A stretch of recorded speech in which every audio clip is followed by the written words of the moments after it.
I thought I would jump on here because there's a couple things I wanted to talk about. One of the things is sometimes I shoot a video that ends up being like 40 minutes long. And usually it's because there are times, and if you're a vlogger or if you've ever had to do something repetitively, you realize you don't know what to talk about. I try to shoot 10-minute videos because that's just a really great range time, and it's suggested by YouTube to at least have 10-minute videos. So that's what I always aim for, but sometimes I'll start off with one topic and then I'll go on tangents as if you guys don't know that, and I'll end up doing something completely different, or on the other end of it, it's a different thing. So that's why sometimes you'll see two different videos with me with the same shirt on or something, because typically that's kind of what's just happening. But it is what it is. And so I try to break that up so that it's not just a continuously, like, if you want to hear me talk for 40 minutes, I could do that, but that's, it's probably a lot. Although I will confess, one time I started watching this girl dye her hair. She wanted to dye her hair like a lavender. And her video, which I didn't know at the time when I started, was like an hour and almost 2 hours long. But she kept like stopping and then recording the next day and recording. So it was like one continuously long video. And I watched every moment of it because it was such a train wreck watching her dye her hair, because she'd dye her hair and not like it. And then she'd want to lift it off and re-dye it. And didn't like that. I mean, it was crazy. I don't even remember her name, and I want to say she was from England, and she's really pretty, and she's really funny, and I felt so bad for her because I don't even think at the end of the video she was actually back to where what she originally wanted, and I think she ended up cutting off most of her hair. It went for like a short little bob because the damage at that point. And it was funny on one hand because she'd be like, well, I shouldn't, I shouldn't do anything else to it, and then the next thing you know, she's doing another thing. So that's just something that happens with vloggers as we start running off on all these things, because you have to think quickly, and you have to think coherently, and you have to think and speak with combining a whole bunch of thought processes. Like, we normally don't run off of scripts, sometimes an idea, but not really a script or anything. So anyways, for those on dialysis, or if you're going to be on dialysis or whatever, we end up getting these things. They're 4x4s. They're the woven sponges. Why these are so important is because what you're doing is you're opening this package, and there will be two pieces of gauze. One lays on one side. Woo! And then, like, so this is open, and one lays on the other side. And what I've been trained to do, and then when I saw Beth the other day, she was informing me about how things are changing a little bit, because the world changes and things evolve and all of that. Then some of the things that you're taught to do or trained to do, you'll be updated. So you always have to kind of keep that in mind. But basically, I'll show you what I have been doing all this time. Then you use your Alcavis, and you put a little bit on there, and it will absorb, and that's what you pick up to clean your catheter. I noticed, because this is just a recent shipment, I noticed that the Alcavis was not getting absorbed, which is a disaster in some sense, because Alcavis has like a bleaching element in it. So if you drop your sponge on the ground, or the Alcavis goes on your clothes or on your carpet, it's going to stain it. It was really like odd when that started happening, because I didn't realize it, and I was like, oh my gosh, where's all this liquid coming from? And then I realized the Alcavis is not being absorbed into this. What I decided was, even though it's laying out flat, I would fold it over and kind of pat it a little bit so that the whole thing got absorbed, and then I would use it. So that worked.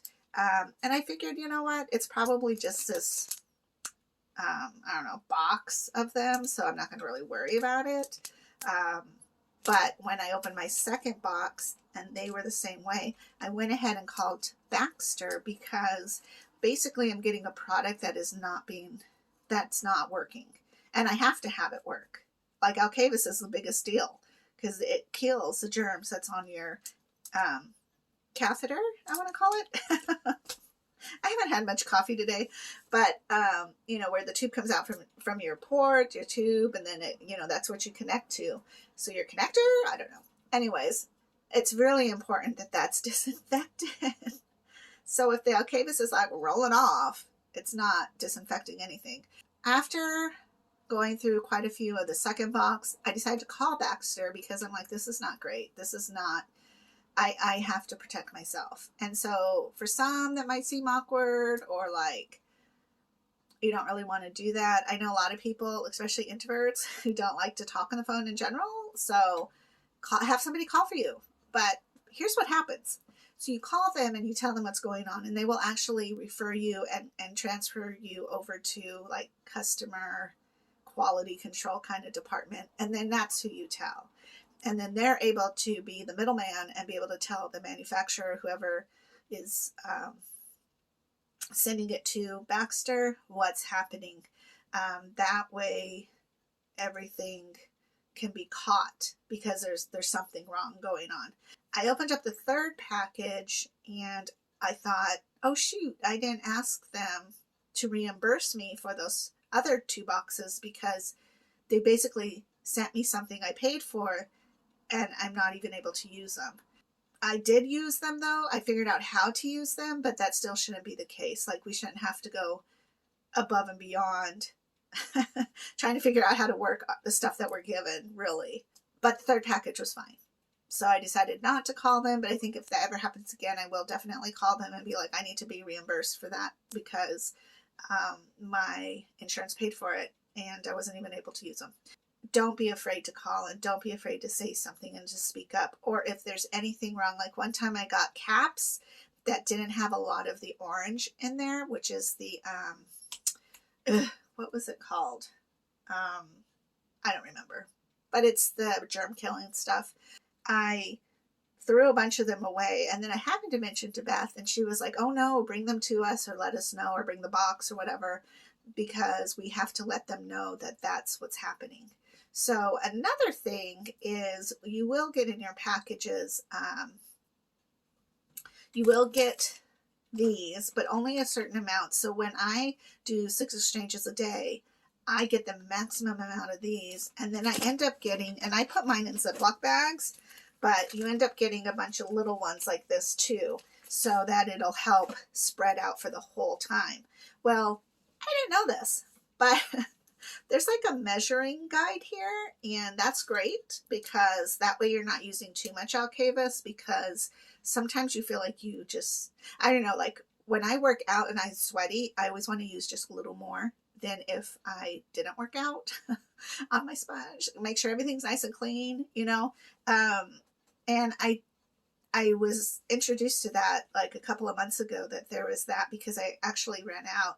And so here's the thing though.